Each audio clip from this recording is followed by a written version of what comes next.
Directors, it's Dwayne Huff with Band Leadership Seminars, Band Leadership Online. And before I jump in here, if you haven't gone over to bandleadershiponline.com, that is where you can find all the information about my online course. I'm going to continue this series that I started yesterday, entitled, as you can see here, What to Teach My Student Leaders. I know you're about to approach that time where you're going to be selecting, vetting, and interviewing for your student leaders for the coming marching band season. And I want you to be ready to go with that. I've got some great resources in Band Leadership Online that will help you to select, to vet, and to train your student leaders if you would like my help. But let me jump in here today and talk about the topic that we're addressing. Yesterday, I started out with a foundation on what to teach your student leaders once you have them selected. And I said the foundation, the absolute first thing that I teach when I go out and do my live seminars in band rooms across the country, and what I do in my online course, is I lay a foundation, because I believe that every leader, whether it's a student leader, a leader in the school, a leader that's in administration, a leader that's in a business, a leader that's over a country, a leader, whatever kind of leader they are, I believe the foundation has to be that they have to be a good communicator. And that starts, I mentioned last time, with being a good listener. Before I jump in here, though, for those of you who don't know me, maybe you're seeing this video or seeing me for the first time, my background, 7 years I started Band Leadership Seminars, but it started way before then. I started out, my background is as a 9-time student leader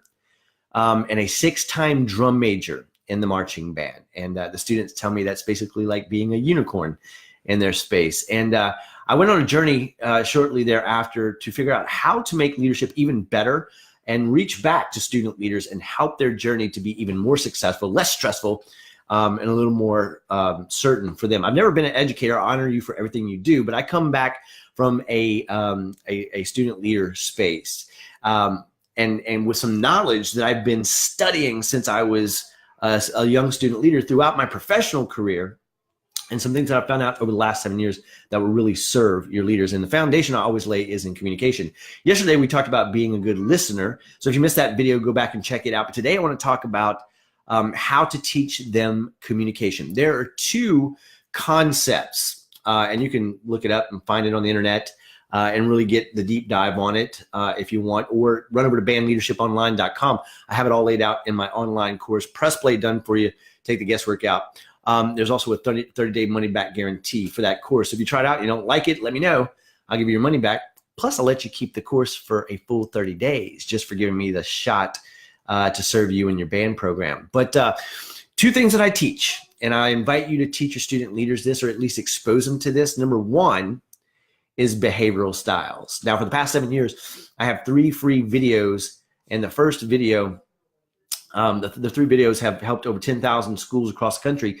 And the first video teaches a very high level but fun approach to behavioral styles, where we talk about the dominant personality, the influencer personality, the analytical personality, and the amiable personality. I think I call them doer, talker, thinker, and guardian. And we use some very interesting characters. So if you haven't checked that out, be sure to check that out. But basically, I want the students to understand, and when I come out live or in my online course, there's an assessment that allows them to take a quick assessment and see which one of those behavioral styles they fall into. Because if they understand how they're wired, excuse me, allergy season around here, it's crazy.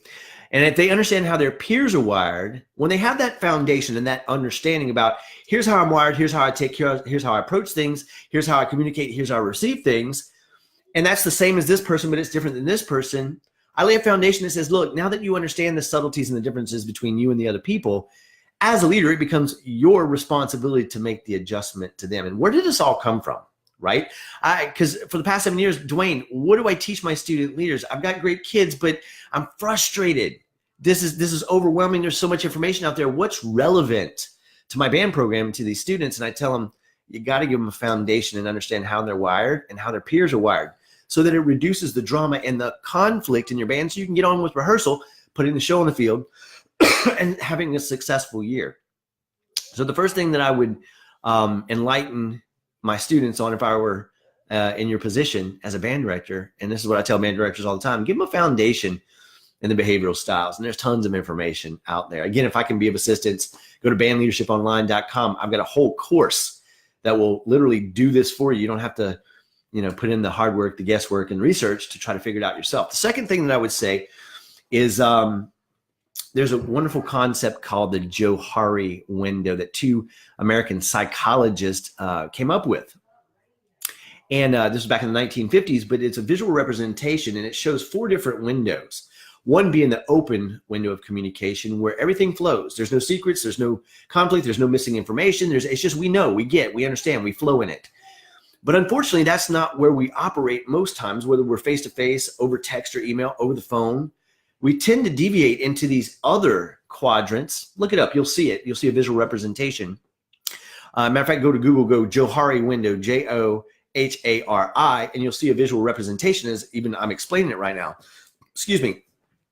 The goal is to keep us in the open window of communication. So there is no conflict, there's no uncertainty, there's no suspicion, the trust is flowing. And that's where we want your students to be communicating with each other, but also to you, because it helps everything to flow, again, more smoothly. But if they get in that blind window of communication, or the concealed window, I believe they call it, all of a sudden friction, chaos, drama, secrecy, uncertainty, mistrust, and all that stuff starts to surface.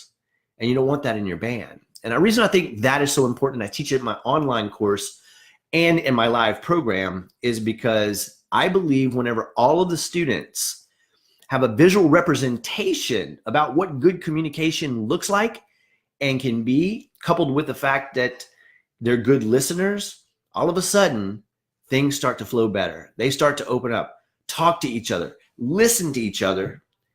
The drama and the chaos come down. Your frustration level comes down.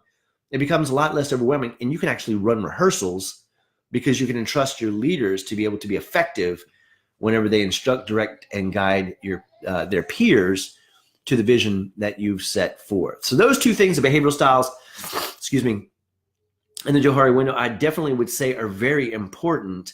The other thing I would simply say is spend some time with your leaders, and maybe have a 30-minute session with them. Pull up a whiteboard or a flip chart or something like that. Say, hey guys, some of you were leaders last year. Some of you are going to be these leaders this year. Some of you have been in sections for a while. And so you see some of the things that arise, some of the conflicts, some of the issues, some of the frustrations, some of the problems and challenges. Let me ask you, students, because this is what I do with them in the live events. I'll say, what are some of the sticking points, some of the pain points, some of the frustrations, some of the difficult conversations that you anticipate having to have with your peers as a leader?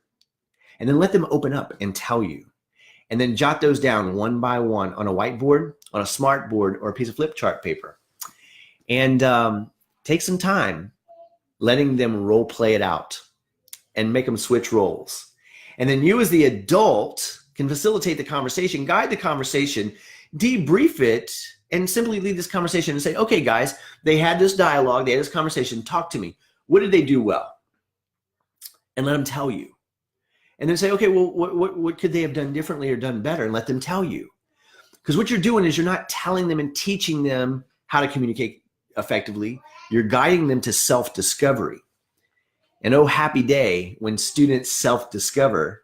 I see some people responding, hey, if you're here, even watching the replay and you have a question, drop it in the comments. If you have best practices, there's no ego here, drop it there. I'd love to hear from you. And if you're here, say hello, even after the fact. I'm glad I can be here to give this to you. And whatever else it is, if you're a band director that you'd like to know about teaching your student leaders, please let me know. I will shoot a video on it. I have a backlog of questions that I'll be getting to soon. But whenever I digress, I go back. Squirrel. Facilitate that conversation and help them to understand and see how to handle potential contentious situations and conflict effectively with your wisdom, right? And if you'll spend that time with them, it'll make all the difference in the world. So if I can be of any assistance, or if you want to take the guesswork out of it, run over to bandleadershiponline.com. There's information on my online course. And I know some people are like, online course? I don't want to. Trust me, I think you'll enjoy it. Check it out. Oh, also, before I forget, I'm for a limited time, I'm promoting a 2-day clinic. I normally come out for a full day, up to 6 hours, but I decided to do something really special for a handful of schools, and registration is open for a very limited time. So if you're interested in having me at your school for 2 days for the price of one to work with your students and you, run over to 2dayclinic.com. That's the number 2, DAY clinic.com, 2dayclinic.com. and there's information there. But at the end of the day, teach those fundamentals. Teach them the behavioral styles, teach them the Johari window, and then role play with them, or let them role play difficult conversations that they're going to have, and role play over and over and over and over again until they become very comfortable handling difficult conversations with their peers.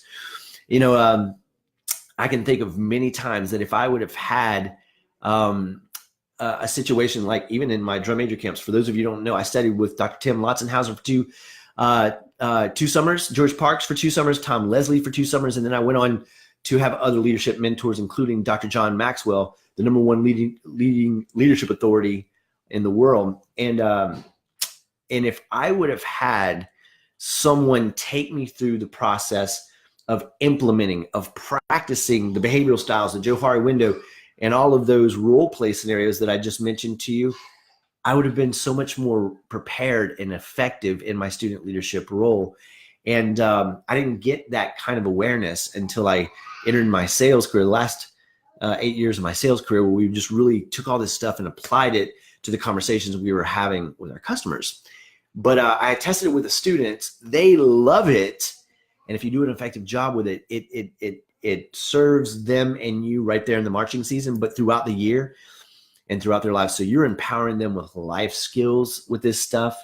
And I know that's one of your goals and jobs, is to send them off better than when they came in. So if you do have any questions, please drop them in the comments. I'll circle back and answer them, even if you're watching the replay. If you liked it, give it a heart. I saw somebody already did. Thank you very much for whoever did that. If you're liking this information and you feel like it's serving you, like the page, because I'm going to continue to go live every day.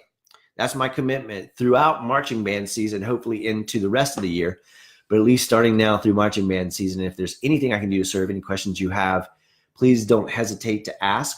Leave me a comment, like the page, share this with somebody, a peer, a colleague that you think would benefit from this. And if you'd like my help, either through live or virtual, go over to bandleadershiponline.com. That's my online course. There's information about it there. Or if you'd like to have me at your school for 2 days, instead of price of one, for the price of one, 2 days, Dwayne, what are you going to do in 2 days? Run over to 2dayclinic.com. That's the number 2, DAY, clinic.com. Check it out. Great information there. And if that's not an option, there's some ton of resources on the website that I will be able to serve you and help you and your students. But stay tuned. Drop your questions and comments, and I will continue to go live to serve you, to help you, and to give you little nuggets of inspiration and ideas that you can share with your students to make them stronger, more prepared, and ready to go as student leaders. Talk to you soon. Bye-bye.